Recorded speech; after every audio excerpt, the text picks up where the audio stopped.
What up, world, and welcome to another episode of the South African Spice podcast.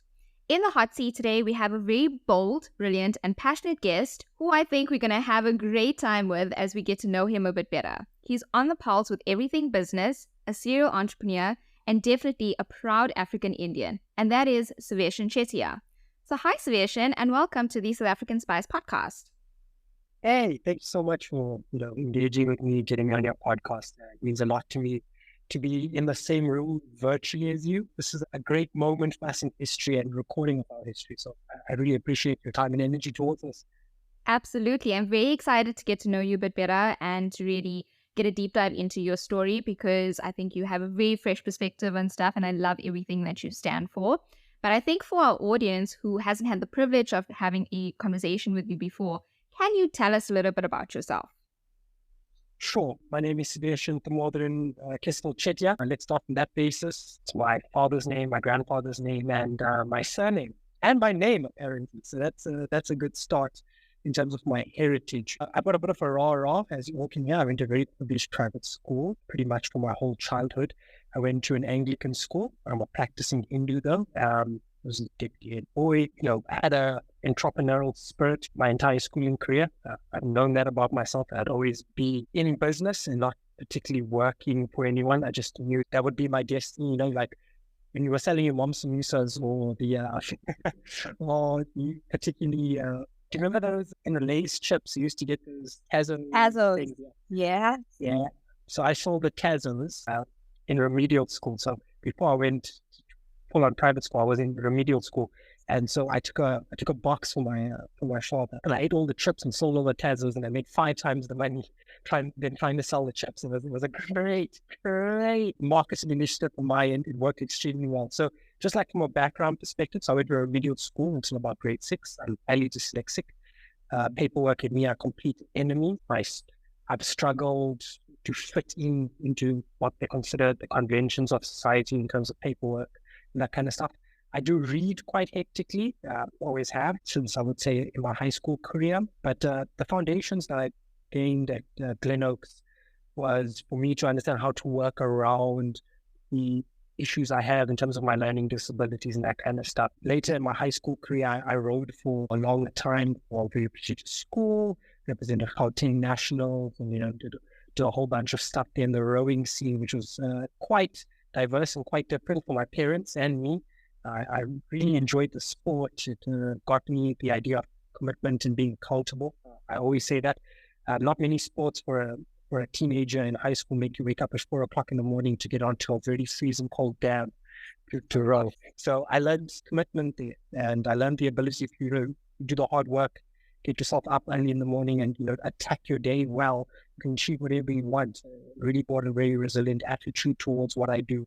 Further to that, I really struggled in school for a long time until I had something called an omnienza that allowed me to verbalize my exams. My mark went tremendously. It was quite a remarkable change. I think it's a mindset change more than anything else, and I keep saying that to people. Once you understand how to work with yourself and how you can contact and engage the world, your whole mindset changes that you can learn how to achieve things. So I'm very privileged to Bishop the private school I went to. It really made me who I am today. And then I did the bold and strange thing of studying a bachelor's in fine arts. And my mother has this very proud moment where she tells people I've never used my degree, not one day in my life. Probably correct in terms of the conventional way of looking at it. I looked at it from a holistic perspective. I understood the physical, art behind creating my first marketing agency. It allowed me to visually interpret way better because I have a major in cinematography and then a minor in data and grading. So it gave me a different perspective, and I use all those things in my day-to-day life because it allowed me to see things in a very different perspective. Going to art school and then going into business allowed me to look at the world in a very different perspective. People are very box-driven thinking on a general basis, but allowed me to have very creative solutions for very ordinary business problems, just because I was looking at things very differently. And it's gotten me to where I am today. And I'm pretty privileged and very lucky to be where I am. But yeah, that's a little bit like a rough history in terms of my general life. I was born in Cape Town. moved to Joburg straight after that. There's nothing else that are fairly interesting about me in terms of that. But I'm still quite young, so maybe there's a bit more things I can possibly do.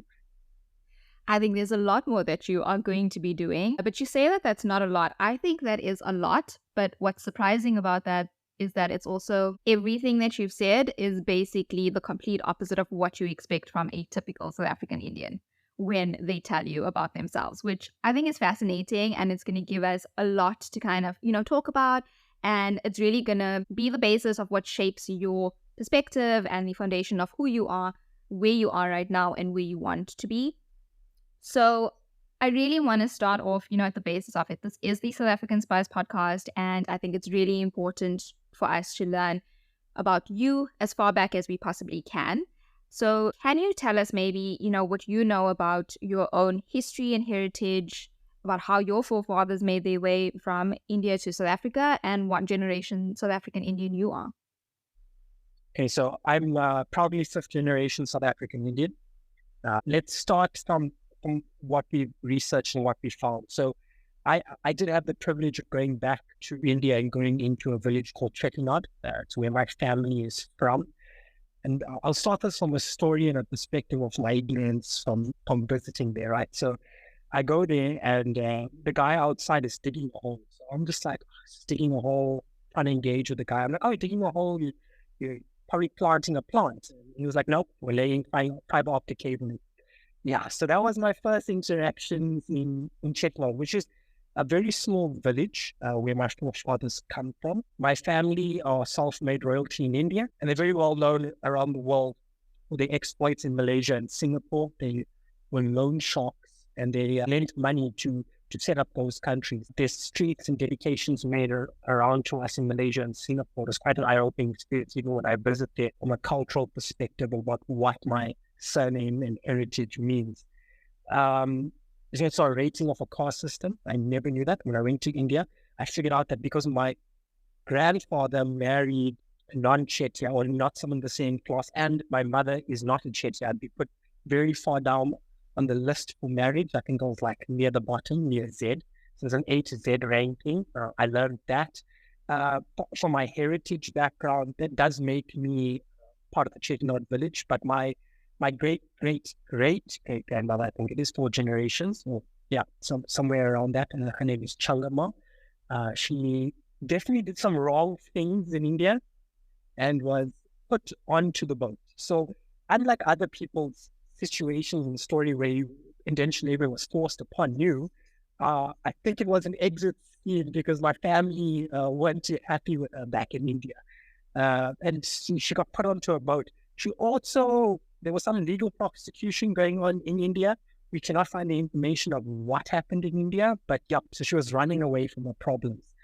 She also was on a second marriage, which was very unknown in those times for a woman to be running away from her problems and be on a second marriage is quite remarkable. So I do know a lot about my heritage from that perspective. She got put onto a boat and, she was indentured laboring. My family from that lineage, and I would say until my grandfather, like most indentured laboring families that have come here, were quite poor. From that perspective, they didn't have a lot of means. And my business attitude comes actually from my father and my father's grandmother's father. That makes him correct me if I'm wrong here, my great grand. Yes, that's right. Yeah. So my great-grandfather was a businessman. He owned tea rooms all across Dub. So my grandmother came from a very wealthy family. My grandmother's highly educated, especially for her time. She can read, write, and that's quite rare in that generation. My grandfather, on the other hand, grew up very poor. My grandfather lost his father at a very young age. He was a tailor, and he was raised by his mother pretty much predominantly his entire life with his siblings. So they grew up phenomenally poor. My grandfather and my grandmother meeting is one of the cutest stories I know on the planet. So my grandfather was in a football team, and what happened was he tackled someone really badly, if I remember correctly, or whatever. And the whole team started coming after him with bush knives, dramatically. And he hid in the freezer of the tea room, and that's how he met my grandmother. I know, that's love at first violence. Love at first fight. That's yeah, as well. So, that's how my grandparents met, right? So most of my family and my immediate family all grew up in Chatsworth at the height of apartheid studying. But my grandfather did tremendous jobs with all the kids. All of them have been through university or some form of higher education. And my grandfather was a waiter for the entirety of his life. I think I tell the story to people, and because it's something that's really close and touching to my heart. So we all know Durban July in South African context. My grandfather worked in Durban July for many, many, many years. And just before my grandfather passed away, it was actually the year he did pass away, I was going to attend Durban July. And for him, it was a big moment because I was going there in a VIP box and that kind of stuff, because it was a goal for me to go to Durban July. And my grandfather's words were, I used to work there. You now get to dine there. So it meant a lot to me to attempt and try to go to Durban July that year. I sadly lost my grandfather in that period, so I didn't attend that year. But I have made it my goal this year to go to Durban July in memory of him. So yeah, my parents were pretty average Joes. My mom works for Sig Power Station that we will not disclaim and understand for financial and political reasons. I want people still to like me and still come to my house, right? So I will not disclose why, which power utilities come to us at. And my dad's a successful businessman now. So good up to him. It's been an up and down journey, but my father helps manage and runs two businesses, both being in the hotel industry now in Cape Town. And my brother's starting to be, he's actually done his first degree. He's now interning at a law firm. So yeah, that's a little bit about my family heritage. But I'm pretty clued up on where my family comes from. I also have the book of Chettiar. So I brought it back from my hometown and whatever. And it explains like why we wear our party differently, why we have different pendants on our party, some of our customs and culture, our unique aspects. It's remarkable. Yeah. That alone is fascinating. And I think maybe when I make my next trip back, I would love to sit with you and have you show me that, because I think that's amazing. Yeah, I think we're all struggling nowadays. I think the most important thing is that we're just trying to find as much documentation as we can from our indentured forefathers. And I think I said this to you in our quick previous discussion, which was not a quick previous discussion, disclosing for users out there, listeners. But it's very important for us to understand that we are South African and African before we are Indian, because even as I try to engage and figure out where my forefathers come from, I've got the lineage all the way to the boat landing here.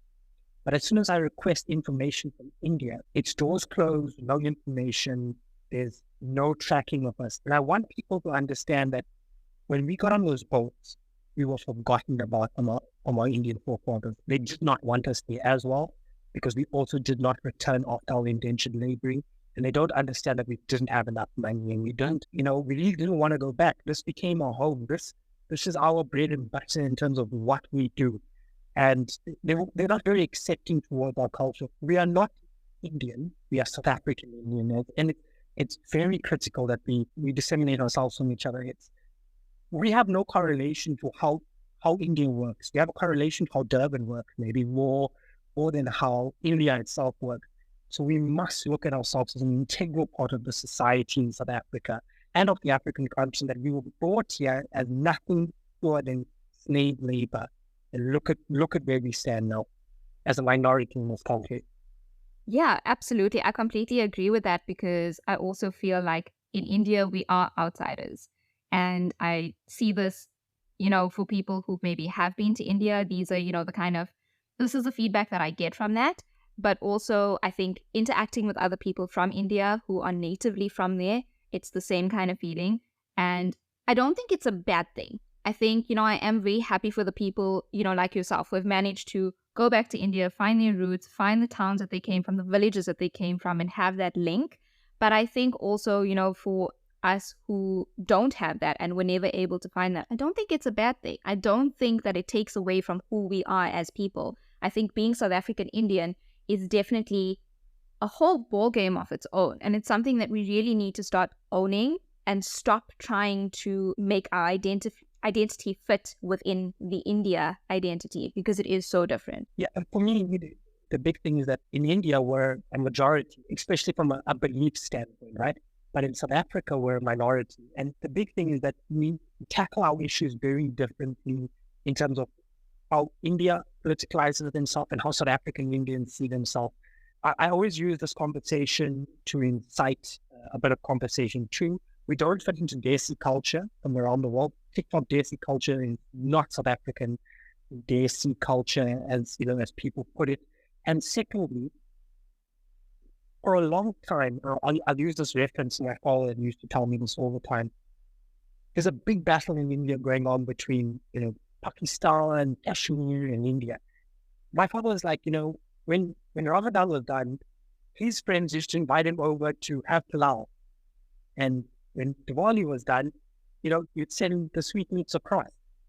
We culturally have never argued that way in South Africa because we see ourselves as a holistic image together because we are a minority. It's just a play on where you put people in certain circumstances. It allows them to unify around the same problems they have. And culturally, we share very similar viewpoints. We eat very similarly. We culturally behave in a very similar way. And it shows facets of how we've integrated well within the Muslim community as a whole in Durban. I wouldn't say so much as in Joburg and the other parts of South Africa, but especially in KZN. My other strong point is, and you touched on it as you introduced me as an African Indian and not just as an African Indian. I'm African before anything else. And to many people, that feels like a very strange and unrealistic scenario considering the color of my skin. But we were forced here. We helped for freedom. We set aside our own political agenda to help with what the agenda was in South Africa at the time with the formation of the African National Congress. And politically, we have a say in this country. We've really got to stop looking at ourselves from outside and put ourselves within the conversations. As one of my big admirers and why Robert Sobukwe and Malcolm X, we've got to take this at all costs, guys. I think, the problem is we've been sitting on the boundary rope for too long. We really need to be getting in the arena and playing equal cards with everyone else and stop playing ourselves because we're a minority in a country where we don't like we have the same values. Agreed. I mean, this point is on my mind, so I have to just say it before I forget. Firstly, the story of your great, grandmother literally sounds like a movie. So that's very cool.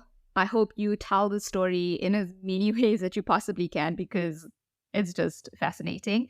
And secondly, yeah, I agree with that. I think that also, as South African Indians, it's something that we don't speak of quite often because we're just too scared to say the politically incorrect thing. But I feel that as Indians in South Africa, we do have a place and we need to start owning that. I think, our place during apartheid time was we were part of the Black population. We fell in that category. And now because we are so categorized by race and because that makes us the minority, we sort of feel like we don't and we always have to toe that line. But if we start owning the things that we did in the past and the roles that we played, and start not making noise about it in a bad sense, but really start just being proud of that, it puts us in a very different place. And we need to start doing that because this is our home. Fact is, you can put us in the middle of India and most of us will not be able to survive, right? And I always say this, if you put me there, I don't know what to do.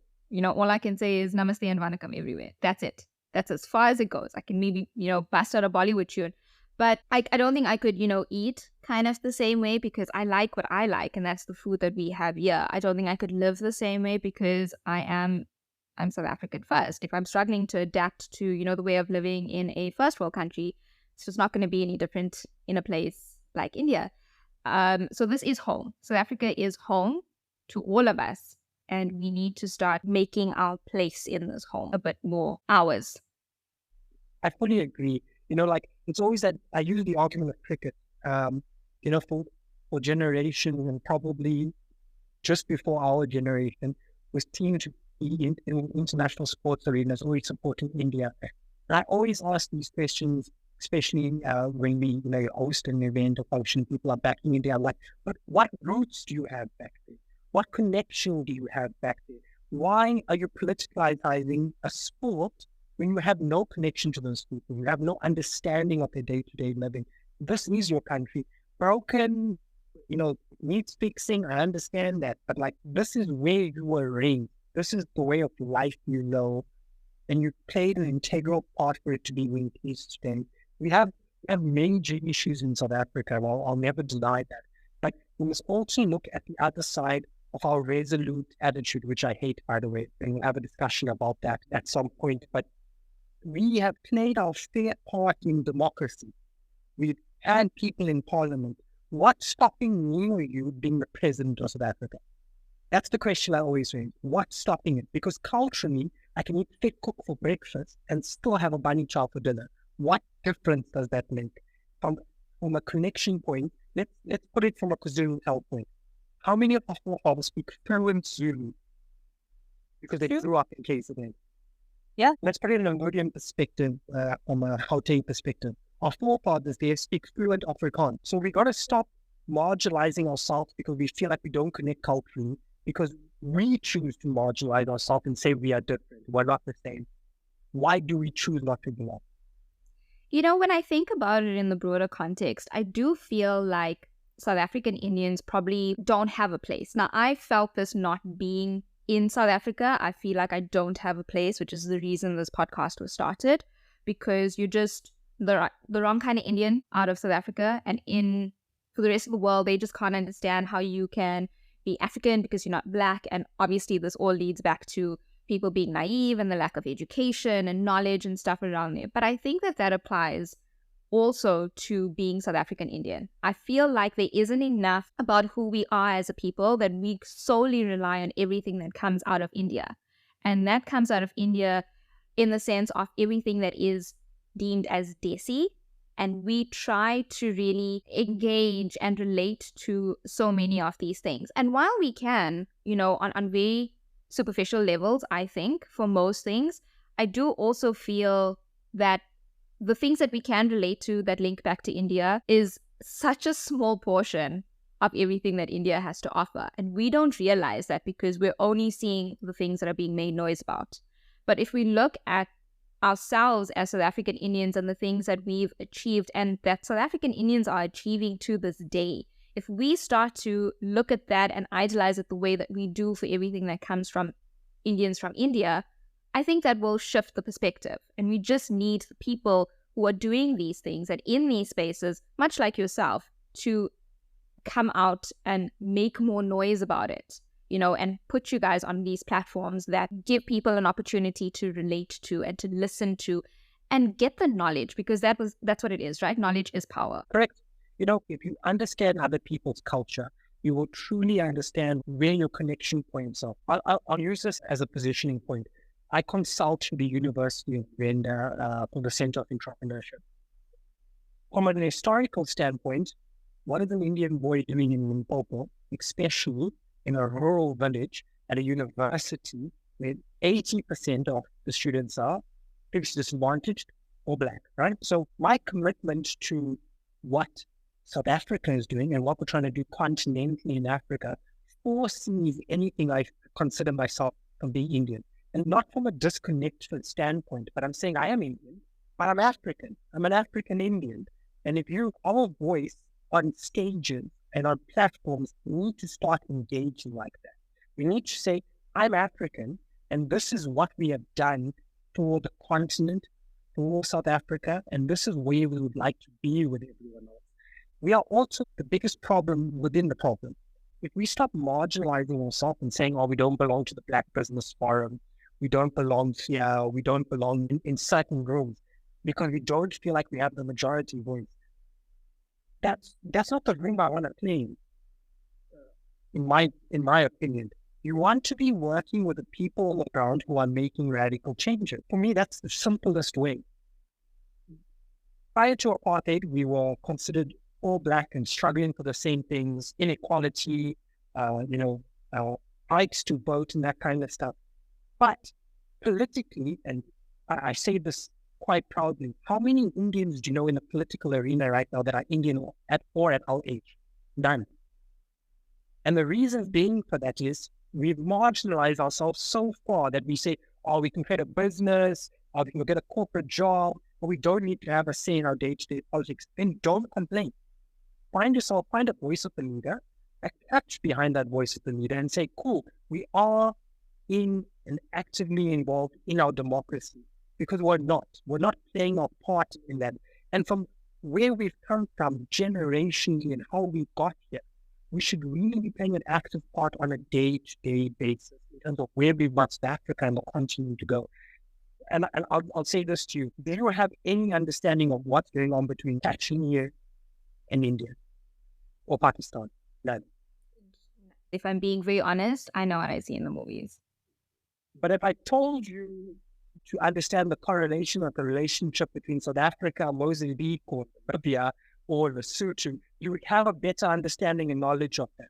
And it's not because we're saying that we're not connected to our roots and our culture. I'm saying culturally, we are different on the roots because of our disconnect from India. And by saying that, I'm saying to you, we have adapted to the surroundings in terms of the way we speak. We have adapted to the surroundings of where we live, but we have not adapted to the surroundings of integration. We refuse. And it's a massive talking point that I have with people all the time. We really we consider different rooms and different spaces that we do not belong in because of the color of our skin, either not being too black or too white. We belong in any of those rooms because of what we have done on the intelligent basis of what the conversation is going on about. So some of the best accountants in the country are Indian. Own that space, own that territory. Say it. It's not a problem. It's a stereotype. If it fits, wear the shoe. You're doing a good job in it. Our parents wanted us to be doctors, probably both of us in the room, and we definitely failed in that regard. But some of the best doctors in this country are Indian. We need to be more vocal. We like talking in hushed tones. I told you this. Behind closed doors, all the success, especially, you saw what my son did last week, so well he was doing. But I'm saying to you, have those conversations publicly. So I get quite emotional about this because I'm like, it's a burning topic to me. I don't understand why we keep putting ourselves on outskirts and not really getting involved in the political arena. No, I agree. I think that it is something that we do struggle with as a community. We do like to make noise, especially the aunties, about the things that I don't think really matter. It's things that I feel are just not as important. And it's like, oh, I'm so proud of my daughter. She waited to get married first, or she never brought a boy home, and stuff like that. And those are things that I think is changing culturally as the generation is going on. And I do see that with the new generation.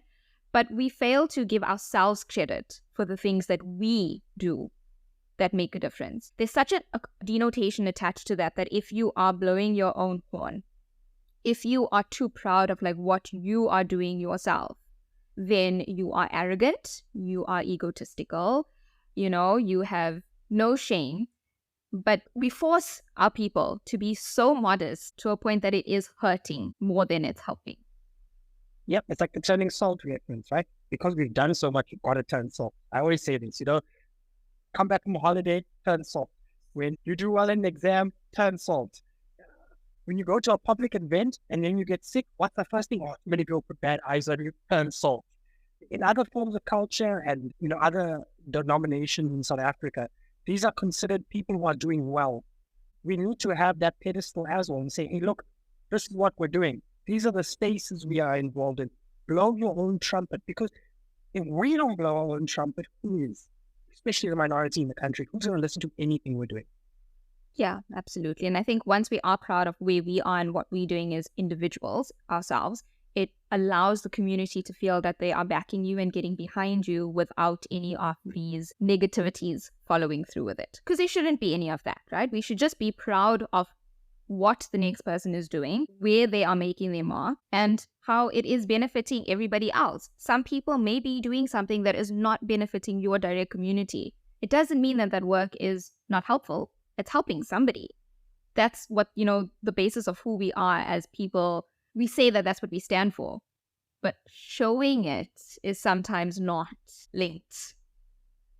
Yeah, it works down to a very singular point. We don't believe we belong in a seat. So we choose to complain from outside. We can no longer go on with that attitude. If you have a problem, direct it to the people that you have a problem with. There will never be a moment where someone will confront you and tell you I have a problem with you in our culture. Never. It'll be via a harsh tone, or someone will have to get drunk and then it will come out. So if I have a problem with someone, I will say it to your face, like, listen, I found that very uncomfortable. I didn't enjoy what happened there. Can we have a conversation about it? It hurt my feelings. Those are words we don't use in our culture circles. And, like the key point I put to you the last time, I didn't grow up in a very conventional Indian home like that. My parents had those conversations with me. My parents were open to having very diverse, very different conversations. We used to have dinner every night together. We all lived in one house, no matter what. It was my father's rule. We put our phones away, we sit down at the table, and we had conversation. And it always leaned to politics because we're all politically heavy in my family. And there was simply politics out of the family, but it was conversations my father would have about us, about different individuals in different circumstances, no matter what their racial group was. I learned so much, my founding background of Pan-Africanism and my understanding of Robert Sobukwe and that kind of stuff, all ventures from my father.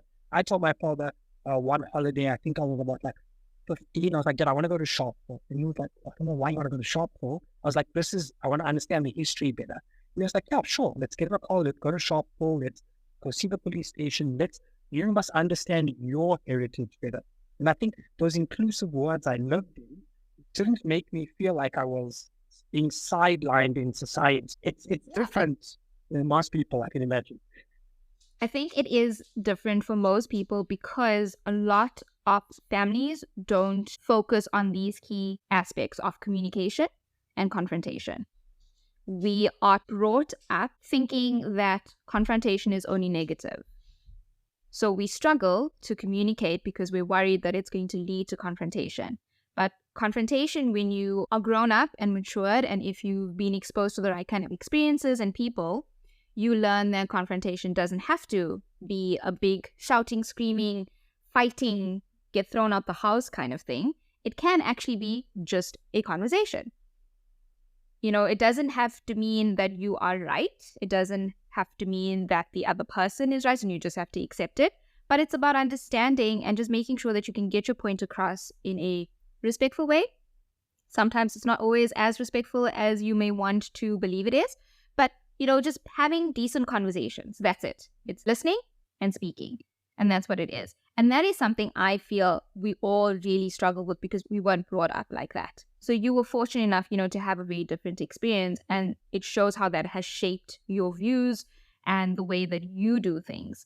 But I think in a lot of typically Indian families, that's unfortunately not something that we had.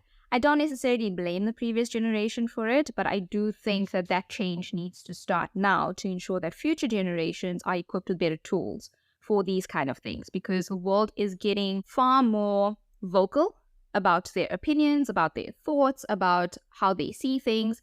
And if we don't prepare the next generation to be able to be included in these conversations, they're really going to be left behind. Their voices are never going to get heard, or they're going to resort to doing things in a messier way that is just not going to give them the kind of answers or solutions that they're looking for.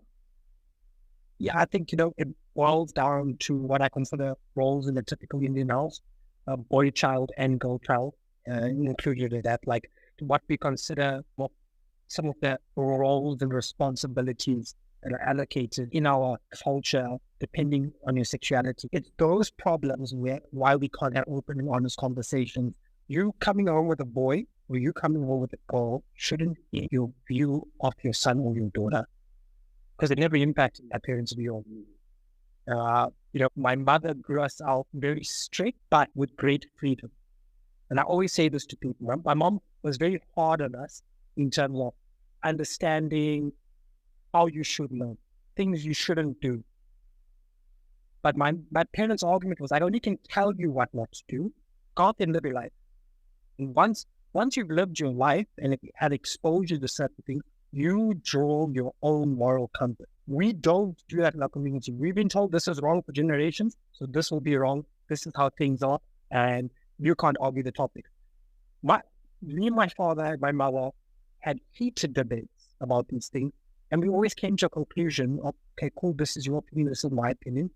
Let this opinion be in the room, and let's see how we can all cleanly live together and share responsibilities. My mom didn't know how to cook when she first met my father. My father ate a lot of scrambled eggs. But my father taught my mother how to cook. My mother's rotis are banging. Those are the best things on the planet. But it just shows you that I didn't really grow up in a gender conformity house in a typical Indian way. My father always cooked on the outside fire. My mom did predominantly the cooking like Monday to Thursday, right? But they shared responsibility that way. My father did all our grocery shopping. So I learned to grocery shop for my father, not my mother, because my father went to Durban Market every Sunday with my grandmother and learned how to shop from her. So my father did all the grocery shopping in my house. That's so cool.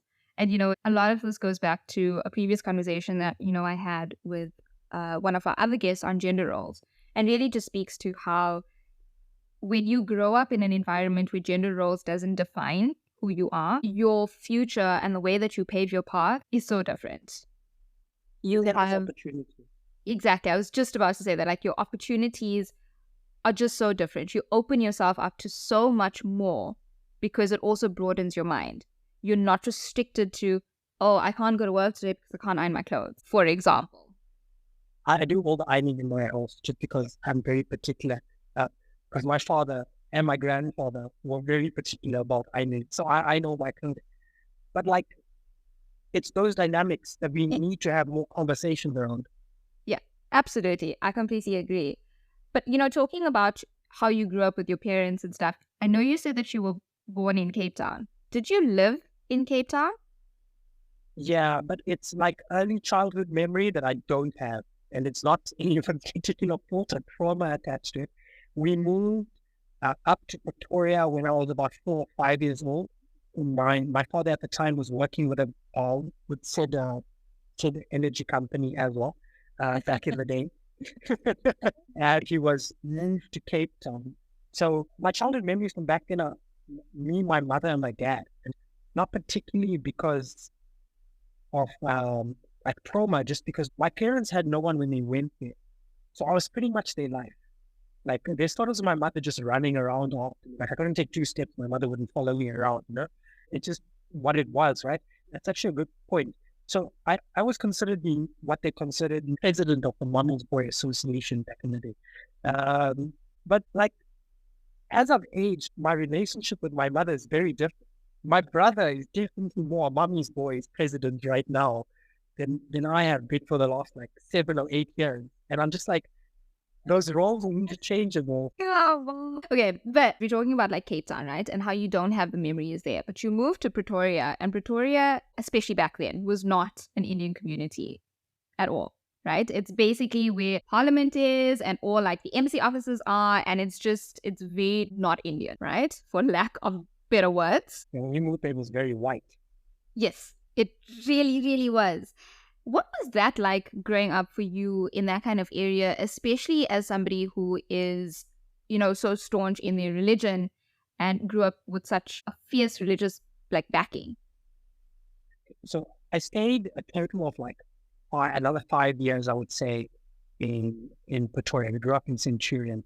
My father is a Paka camel man. So wherever he had to find said Indian goods, he would. We went to Lodium a lot. That was pretty much the only Indian area that I went to temple every weekend. Interesting fact about me is when I engaged my fiance, we started like soon meeting our family and stuff. A lot of the temple people are associated with our family. And there's this one uncle we used to give a lip to the temple, and I used to sit on his lap as a little kid. And now he's a lot older than me, as you can imagine. We go to temple together. And Lodium was pretty much the hotspot for our culture and religion. So I never felt disconnected. I know it sounds strange, but I never felt disconnected from my culture or my religion. I still carried Carvity in January. When fasting month came, I was fasting. That was what it is. And the circumstances around me were pretty white. And I say that unconditionally because it was. My dad was doing well for himself, so we grew up in a white suburb in Centurion. But my father never disconnected us from our culture. From it was a different experience being around those people, and from what my father told me, because we didn't know our neighbors. That was like a big thing to my father. It was like it was like some of my neighbors I've never had a conversation with. I never understood that until I had my own house, or I moved into an area where I knew all my neighbors and all that. Just a sense of comfort, but being comfortable. And when you grow up in Chatsworth, you can look over look over the banana tree there, and then just talk to your neighbor. But like in a post-apartheid, not too many years into democracy, I can imagine it was quite difficult for my father to have those conversations with his white neighbors. And your friend circle, and like, being a part of like these non-Indian groups as the Indian kind of friend, what was that like? So actually having this thought the other day, in hindsight, I was actually picked on a lot in school. And not because I was picked on and like it was a joke, but in hindsight, I'm like, oh, I did have some implications in my head. All South African Indians, I don't care how long you go to gym, because it probably took you a very long time, we have skinny leg syndrome. No matter what we try to do, no matter how hard we work, the lack of calf muscle is always going to be there. So, I was picked on in school a lot for that, in terms of like, I had very skinny legs. And trust me, I was in a gym and I know that it sounds quite ridiculous, but most of my friend circles were white, right? And especially I went to a very private school afterwards, and it was mainly black or white, and you always struggle to figure out where you really fit in. But I really just got along with everyone and had conversations with everyone. As you can see, I'm quite outgoing, or you can hear that I'm actually quite outgoing. So putting into different friend groups based on race and that kind of stuff really did not impact me until later in life, when I realized I have very little Indian friends. That's about it. I'm like, whoa, like you want to play funny. And after, there was only 4 Indians at that time. So you only got to play funny with those 4 Indians on campus. And everybody had to be there. Otherwise, you can two-hand funny and just not it, So like those small things, yeah. I think the only difference is like culturally. Visiting my friends, I realized how different we live. And like our circumstances were not the reason why we lived the way we did. It was predominantly how our parents grew up, and that's why we lived the way we did, especially like the way we cooked, the way we eat. We're a culture of excess, especially people are coming to visit. Especially with food. It's our hospitality, right? You got to eat well, you got to drink well, you got to have a good time, and then you've got to take takeaways. Any Indian auntie's worst nightmare is probably to be in a situation where there's the last piece of something left and you still have people in the house. Nope, not allowed. It's just not allowed, right? So I know I am that Indian auntie now, so I know, because I'm that Indian auntie now as well. So you'll have a braai, and then you'll buy, like there's only 4 people coming over, and then you bought like 9 packs of chops, and you're like, is this enough? I need to buy more chops. Just in case. And also, do you think maybe we need something extra on the side, just in case, they don't want that, or it runs out, or later they want a snack, or before they want to? What I've done for my family and its initial circle, so I got this from my fiance's family. I love having cheese balls. That's the one thing white people have given us, and it's God's blessing, bro. I love cheese balls. So like all our functional events, I love cheese balls. Just like this is the answer to all our problems. Because have you not noticed in our culture we share food and we do that kind of stuff, but we've been eating tapas our whole life, but now it's a cool thing. And I'm like, yo, I've been eating tapas my whole life, and these people are only on this now. From a food perspective, we live very differently. People live more modestly. We are people of excess, especially with food. Or like the way I always look at it is, I don't know, did you have a deep freezer in your house? Yes. So I thought that was normal until I went to white people's houses. And I was like, oh, they don't have deep freezers. Is that not normal? Deep freezers and goodries. How you have to educate people on deep freezers and what a goodry was. Oh, wow. I didn't know that. I thought I mean, it's a deep freezer. It's not like sold in an Indian shop or something. It's literally sold everywhere else. It's like at the furniture shop. So I don't think that would be a thing. No, neither did I. And I realized that people use their freezer space. They don't buy a simple deep freezer like us. And I was like, interesting. Currently, I don't have a deep freezer. So when you listen to the podcast and knows I can get a good deep freezer, just let me know. Right?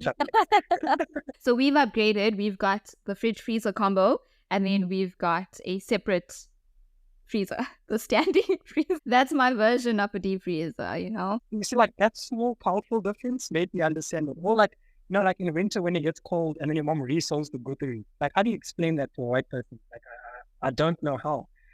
Like, the best way I could explain, there was two things I could never explain. What doll was and a goodie. How do you explain doll to people who don't know what doll is? It's not a soup, but it's a soup. Yeah, but it's also, okay, now I get it. I've never actually needed to explain, but that maybe shows my lack of conversation around those things. Right? Like, you should come over and have some dal and rice. And they're like, what's dal? And I'm like, it's really delicious soup. I don't know. It's thick. It's made from lentils and spiced well. And it's good for you. In more ways than one. So good for you. Dal is the backbone of this country. Yes. It's something I want you to have a conversation about is, do you know in any way why our samosas are made the way we make samosas, or why India's samosas are the way? But I don't know. Are we just more efficient? Effective? We like it prettier? I don't know. Do you think it's because we have access to the flour that made the pastry? Or I think it could be. I would like to find that out, because I promise you, since I moved here, all I've been trying to do is find samosa par. I have asked every Indian person I know if they know of par, or where I can get par, because I can't get samosa par here, and I've actually resorted to using spring roll pastry. So I make baby samosas, little cocktail samosas, which is pretty annoying. You know, it's like a bite at a time, and sometimes I want to bite, put my lemon juice in, depending on what I've got, and a nice tin fish samosa, and then bite again. So I have struggled with that, but I do find it very interesting, because I didn't realize that was a South African Indian thing until I got you. And Italy? Have you had Italy over there? No, I haven't. So in India, Italy is a savory thing you have with sambar. Yeah.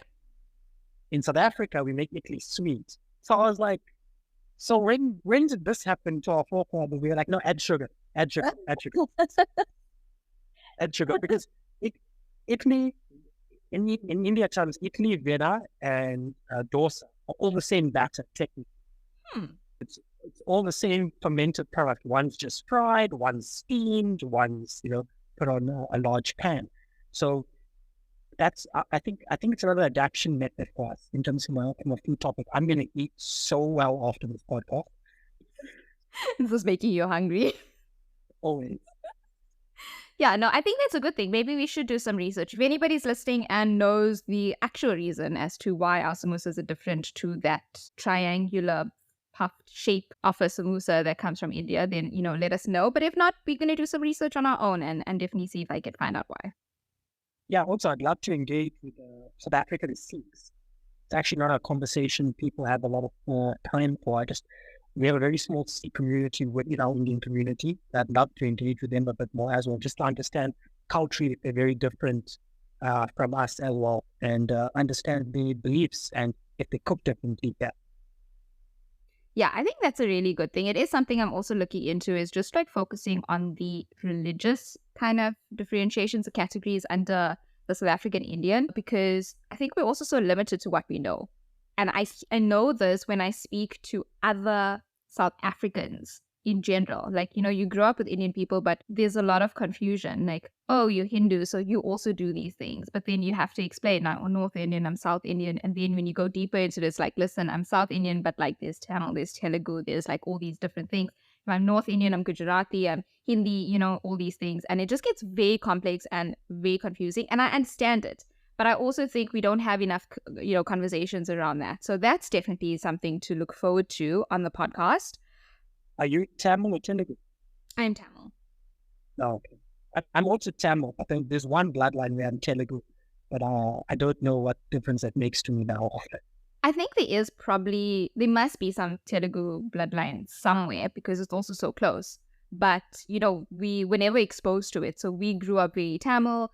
My granny speaks Tamil sometimes, to the sisters when they want to talk about us when we be irritating and stuff. But that's kind of like as far as it goes. And even practices, religious practices, we all are Tamil practicing. Yeah, it's like, so the conversation I had with my father a couple of days ago to round up this topic is I was trying to understand because Tamil people, we tie the sari this way, right? And then Yeah. Hindi people tie the sari this way, backwards. Or from the back.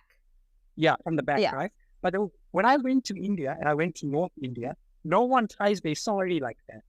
So I want to understand why Hindi people in South Africa tie their sari the other way. I'm just like, I want to know why. It is also a very interesting thing to kind of figure out because it could be, maybe their way of differentiating themselves or identifying their people. Because, I mean, if you look at it, I think in India, you have a better idea of, who's who when you're there because you're so segregated according to caste and all these other nice things. But here, I think it was really difficult because they didn't really care what caste you were when they took you on the ship. They were like, oh, you're from India? Cool, come, let's go. And you all just became one.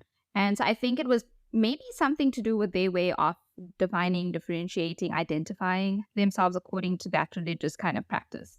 But it will also be something very cool to get to know about. But before we go on to this really deep dive into all these differences, let's get back to you because I know we're going to have lots of time for these kind of conversations. I think one thing I'd really like to understand because of, how you grew up and stuff, and because it's just really not spoken about, is you growing up with a learning disability and how that kind of, affected you. Because I can imagine in a very typical Indian household, having parents openly say, hey, my child is, dyslexic is not something that we come across, not very easily. And I think to this day, when there are kids who have any sort of disability, be it a physical, a mental, a learning one, it's not something as a community that we own and we shy away from and we try to hide it. And I really think it puts people in situations where they just don't have the right kind of support. They close themselves off to ways that they could get help. They close themselves off to a lot of good information because they just don't want to admit that. And I don't think it's anything to be ashamed of. I mean, I'm pretty sure I'm an embarrassing Indian because I told you, I'm pretty sure I've got a number dyslexia because it just doesn't work for me. But I mean, that's obviously me just like self-diagnosing here and talking nonsense. But legitimately, you having dyslexia and having that be a challenge for you, identifying it, being able to get through school and improve your grades and stuff. Like, what was that whole thing like growing up for you? Let's start on this basis. And I think I went to a remedial school for like a good few years after being only 1 year in Pretoria, English school, and then JP Boys. JP Primary, and I was moved into remedial school. I think that says enough in terms of where my parents found value and what my parents thought about education and the system. My parents never undermined or made me feel like it was a problem. My immediate family, my mother and my father, there are probably conversations, they had very difficult conversations with the other bits of my immediate family, but it was never seen from a very young age that if I had an issue and I was like, Mama, I'm just, like mentally I cannot do this. I want to be like, okay. And then I went for like a psychometric exam, that kind of stuff. My parents did those things for me, which is highly unconventional in Indian home. And I got sent to remedial school for like the first 5-6 years of my life. It was a real struggle for me. I cried a lot. I remember that coming back from school, just because like, even with like remedial education, it's great. It helps you develop, but I had to write those exams. And I was still not doing well enough in those exams. I was getting through my grade, but I was still, struggling. I went on Ritalin. We'll probably have to go on Ritalin at some point. At some point. And I'm definitely ADHD. And then my mother realized that Ritalin wasn't making me sleep. And I was like constantly awake. And my parents' understanding of my mental aptitude and what is now considered mental health was very important to them. So I went on this very different drug called Chettiar. It was magic for me. It allowed me to sleep. It allowed me to concentrate, did everything I needed to do. But my parents' involvement in that was really fundamental to to my basic education, primary school all the way to high school, the thing that I can probably imagine that listen to and say like, okay, cool, he's probably making this up. I really have very little trauma associated to childhood. Like I have adult trauma, which is very different, but I don't have childhood trauma in a conventional way of like my parents being difficult because of Indian, that kind of stuff. The conversations my parents had with me from a very young age, I'm very grateful for now, because if I ever decide to have children, or when I interact with kids, it allows me to have those very open conversations, just because that's the way I was raised. My father always considered us equal to adults and had those adult conversations with us. The dynamic role wasn't father and son. It was like, we have an issue, let's work on the issue. This is the logical way to move forward. It didn't put me on the back burner because my mother's my emotional support before my fiance. Me and my father didn't communicate emotions. We had very logical conversations.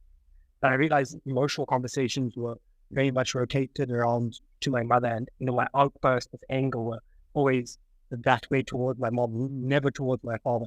And I didn't think it had anything to do other than I only had logical conversations with my father. But in my high school career, I was struggling again, and my parents were like, let's go for a psychometric exam. Let's figure out why you are struggling. And my parents found those findings and took what the psychologist said, and psychiatrist and everyone else were like, cool, let's do it. And at a great cost to my parents. Whenever I engage with my father, I said, you could have driven 3 Lamborghinis or had me. And I'm very grateful that my father chose to have me. But it just shows that my parents were in it for the long run. So if I had an issue, we dealt with it from an educational standpoint. I don't know if it has things to do with my parents having conversations about me before I was born and when I was born, because I had a lisp when I was a kid as well, which you can definitely not hear as much anymore. Like definitely moments, but I definitely had a speech impediment, and that was one of the main reasons I went to remedial school as well. And my parents were very supportive throughout the whole journey of figuring out where I lie from an educational point and what I would like to do. And I think that's what defined my go-get-it attitude. Like my parents told me, yeah, they do it. Happily go ahead and just go do it, because they were always backing me in my corner, believing what I was doing. And really, it's strange when other parents have conversations about your mental acuteness or struggling with mental health. My parents had those conversations with us and were always checking in on us quite regularly in terms of like, how are we doing? I'm very grateful. It's something that always brings a little bit of a tear to my terms of like what happened between me and my father and my mother. It's a remarkable way to grow up, considering what you hear from other people's stories, and I'm very grateful for it. It's way better than anyone spoiling you or giving you a Lamborghini on your 18th birthday. I always say that because it just allowed me to believe in myself. Mental health it's difficult. You always have low points in life, and you've got to have honest conversations around people who are willing to listen to you about it. I'm very self-obsessed, and I say that quite openly in the conventional term of Indian household. Like you opened up with ego, self-obsessed. Those are my defining characteristics if you look at it from an Indian perspective, because my parents grew me up to believe and be happy about what I do and have conversations and talk about those things you are doing. A bad omen cannot change your life.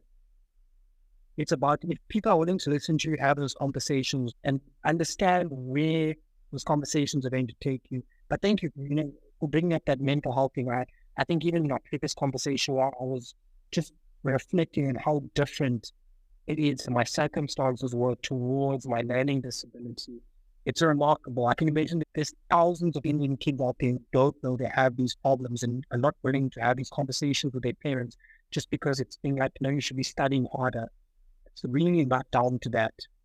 That's exactly it. I mean, I know for a fact, because I know of there are a lot of kids who do struggle to be academic. And in a typical Indian household, there is no excuse.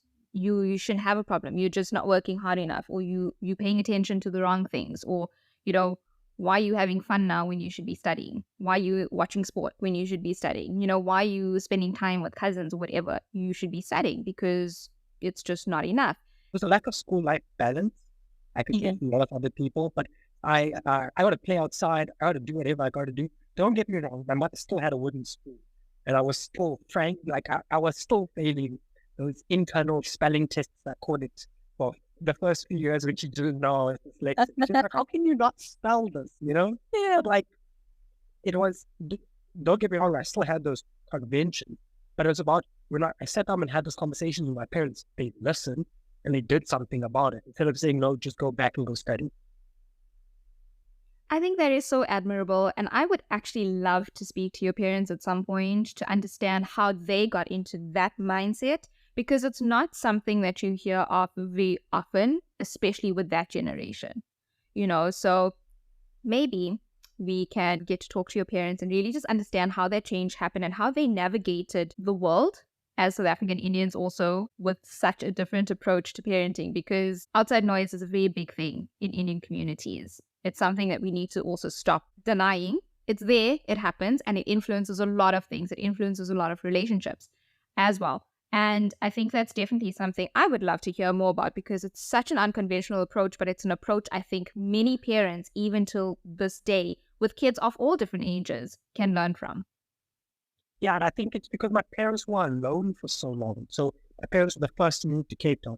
My parents were the first to move up to Gauteng. So they became very dependent on each other and not so much the larger family circle that a lot of Indian dynamics are brought upon. So the having those conversations were easier because it was just my mother and my father. It wasn't like, oh, go speak to your granny, go speak to your grandfather about this. Like I only had my mother and my father. And those conversations, my father always says this: we grew up as a family household. No matter what happens, we only have the four of us. We're only accountable to the four of us in terms of what we're trying to do, what we're trying to achieve, and the conversations we have with each other. My father's a bit more distant now in his old age. I think he's like, I've done my parenting. It's now up to you to do what you have to do. But like, when I was young, those are conversations we had all the time. I remember we'd have dinner for like 2 to 3 hours, just having conversations around, what are you going through on a day-to-day basis? What are some of the struggles you're encountering? Things that you could do better? Total politics. Do you know where you come from? Do you know how you fit into these scenarios? It's so unconventional for me to hear the typical story because I grew up so unconventionally. Yeah, I get that. It's a bit confusing, but I get that. Now, as much as I hate to cut this conversation short, because I think we could go on, talking for hours, and I think what we will do is actually explore different aspects of everything that you've told us a little bit more in future sessions. But for now, we're going to cut it short. And in order to do that and to really just wrap up this conversation in the best way that we possibly can, there is an important question that I have to ask you. And that is, Siveshen, what kind of South African Indian are you? Well, I'm an African before I'm an Indian. And I think that's the most important thing. I said that throughout this podcast. We belong here. We weren't wanted here by the British. We were brought here for a task, and they all said we will be very quiet and left very peacefully. It didn't happen. We're an integral part of the society and this culture. And I am an integral part of South Africa. And I consider myself South African before I consider myself Indian, because this is the place I consider home. And I consider this my happiness in terms of where I grew up and what I do. And our culture should not denounce ourselves from where we belong. Being Indian does not mean you have to be from India. That is beautiful. And I thank you for everything that you have very openly and candidly shared with us. I think we need to definitely have more conversations like this. And I really look forward to having these kind of conversations in future. Absolutely. Now, I look forward to engaging more on this platform, helping you grow this platform, looking at things from a different perspective. This is what we need as a minority in this country. Well done on you, and great podcast. Thank you so much. So look forward to more conversations, and that means that until our next episode, we will be saying shop sweet and aware. Lots of love.